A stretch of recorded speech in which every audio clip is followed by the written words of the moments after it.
Assalamualaikum warahmatullahi wabarakatuh. Selamat datang kembali di kelas praktikum GeoGebra. Kali ini kita masuk di pertemuan pertama dengan materi pengenalan GeoGebra.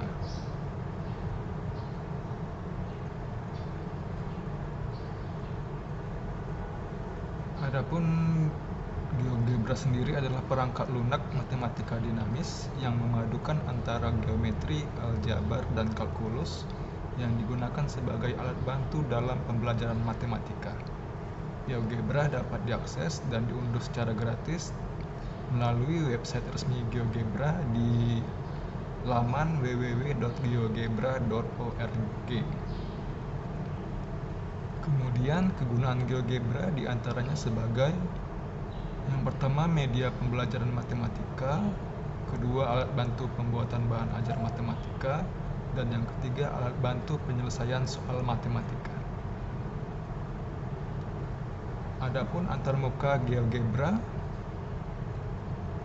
di kiri atas ada toolbar, kemudian di bawahnya ada input bar, di bawahnya ada tampilan aljabar, di sebelah kanan ada tampilan grafik, dan di sebelah kanan atas ada menu bar.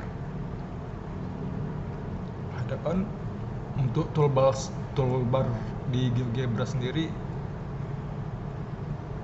terdiri dari 11 toolbar untuk versi yang 6. Yang pertama ada movement tools, diantaranya ada movement untuk menggerakkan objek, kemudian ada freehand shape, dan ada pen. Kemudian toolbar yang kedua ada point tools, diantaranya ada point untuk menggambarkan titik, point on object untuk menggambarkan titik di dalam objek, kemudian ada attack or detak point, ini untuk memisahkan atau menyatukan titik ke dalam objek. Kemudian ada intersect untuk menambahkan titik potong, ada midpoint or center untuk menambahkan titik tengah atau titik pusat. Kemudian ada complex number untuk menambahkan bilangan kompleks, ada extremum dan juga roots. Kemudian yang ketiga ada line tools, diantaranya ada line untuk menggambarkan garis, ada segment untuk menggambarkan ruas garis, ada segment with given length, ini untuk menggambarkan ruas garis dengan panjang tertentu. Kemudian ada ray untuk menggambarkan sinar garis, ada polyline, ada vector, dan juga ada vector from point.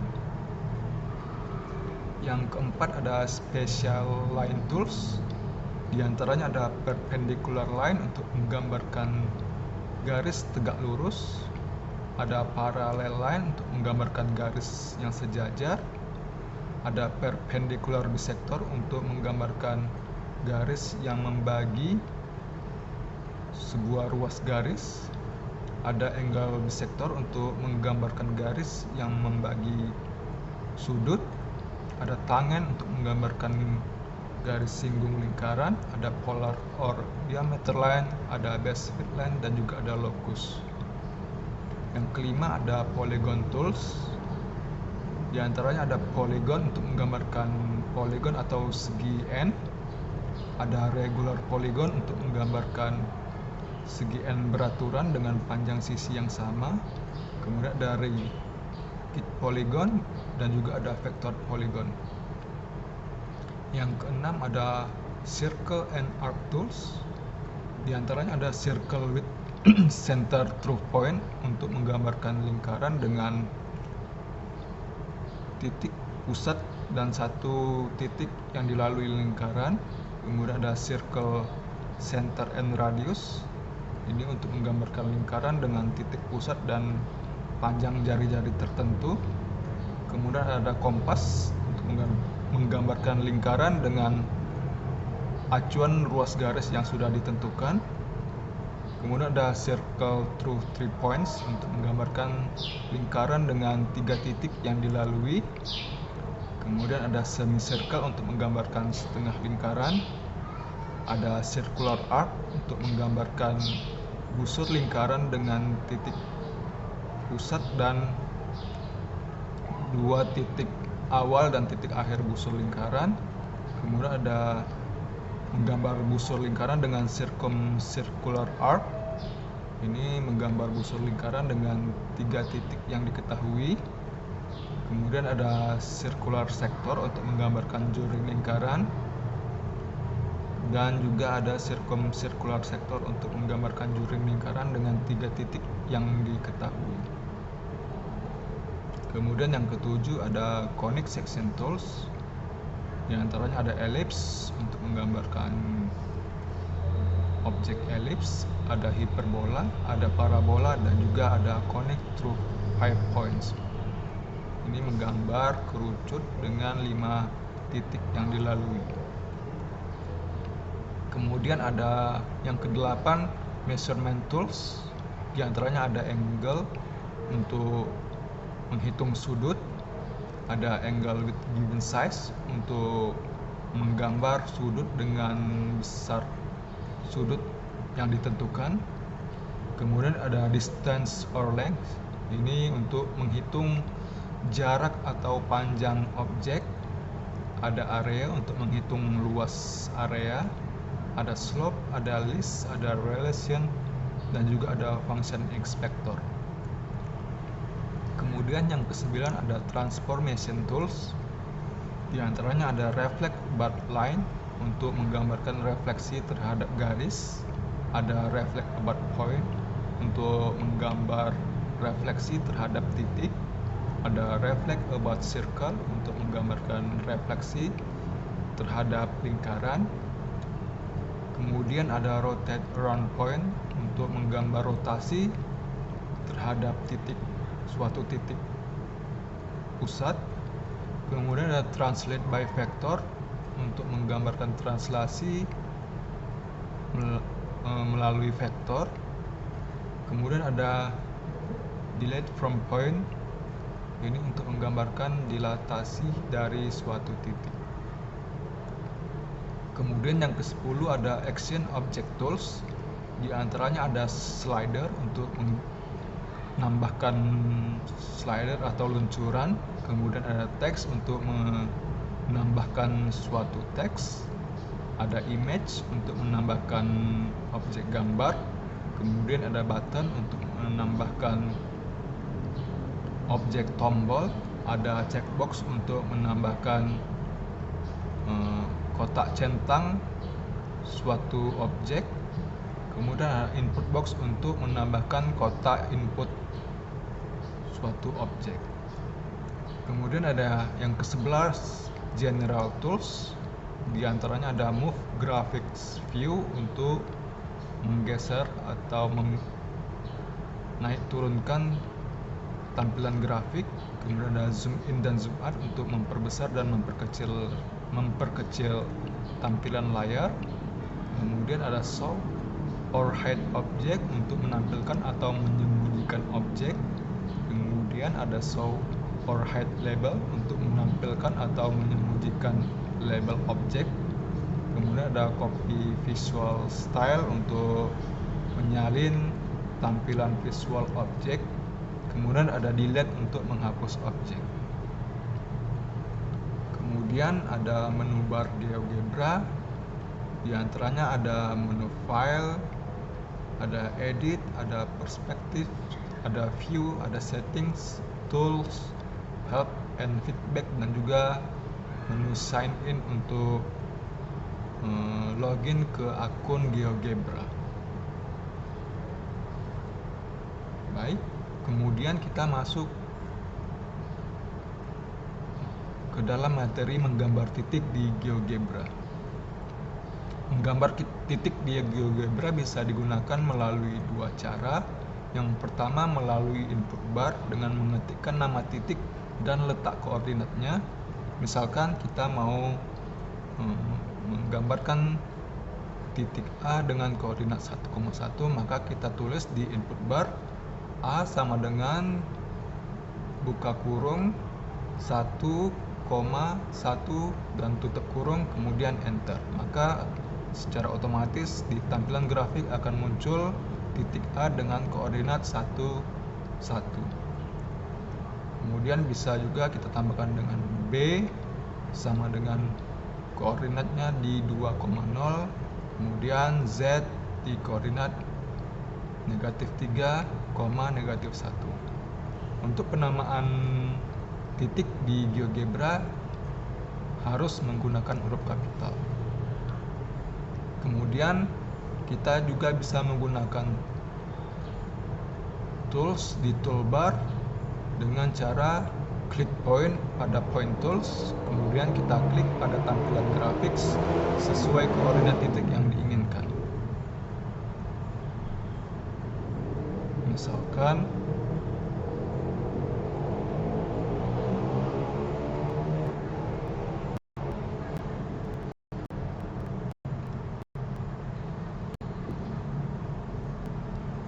klik point, kemudian pada tampilan grafik kita klik di suatu koordinat yang diinginkan, misalkan di sini, maka akan muncul nama titik dan juga letak koordinatnya.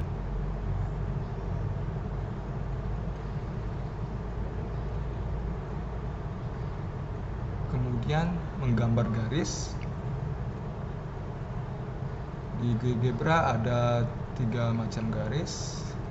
Untuk menggambar garis pada line tools, kita klik tools sesuai garis yang diinginkan. Yang pertama ada garis, kita gunakan line tools. Kemudian untuk menggambar ruas garis kita pakai segmen. Kemudian untuk menggambar sinar garis kita pakai ray. Dan juga kita juga bisa menambahkan ruas garis dengan panjang tertentu dengan tools segment with given length.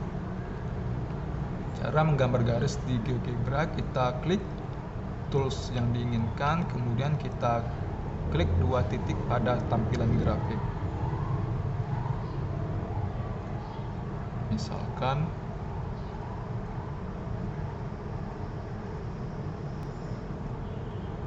kita gambar line, kita klik suatu titik, kemudian kita klik titik berikutnya, maka akan muncul suatu garis dengan 2 titik yang dilalui, yaitu titik B dan titik C.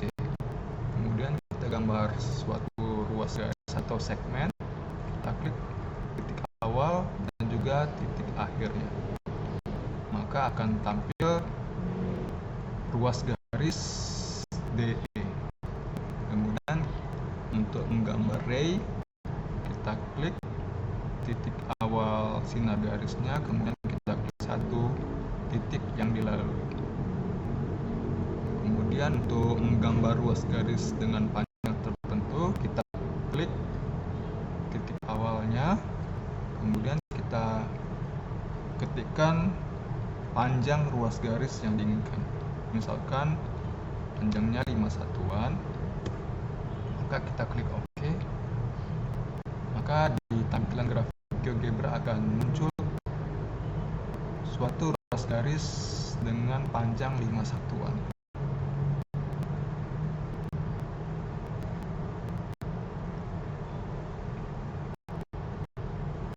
Kemudian untuk menggambar sudut, yang pertama kita bisa menghitung sudut dengan menggunakan tools angle.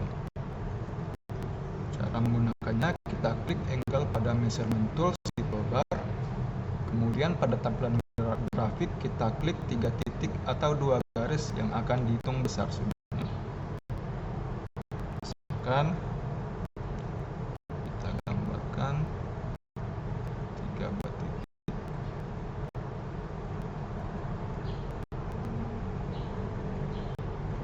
Kemudian kita hubungkan dengan segmen.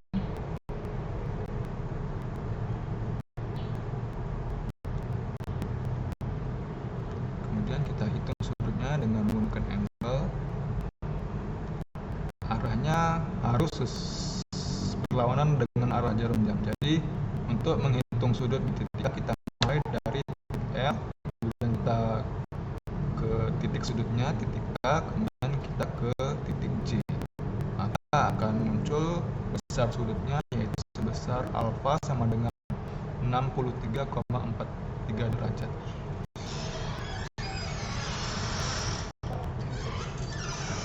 Kemudian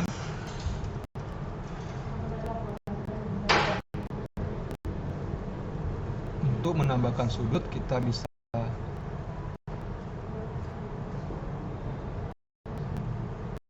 menggunakan angle with given size.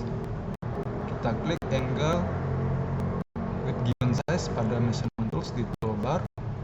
Kemudian pada tampilan grafik kita klik garis atau dua titik, kemudian masukkan besar sudut yang diinginkan. Jadi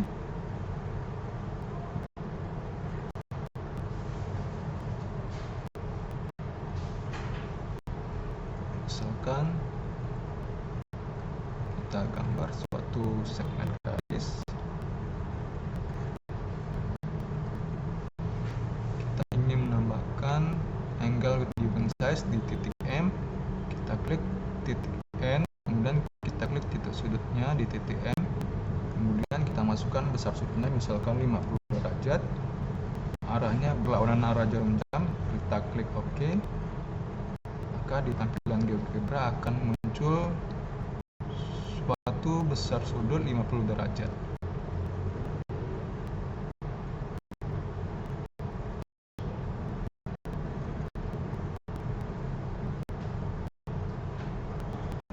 Kemudian kita masuk ke pengaplikasian pada materi geometri bidang.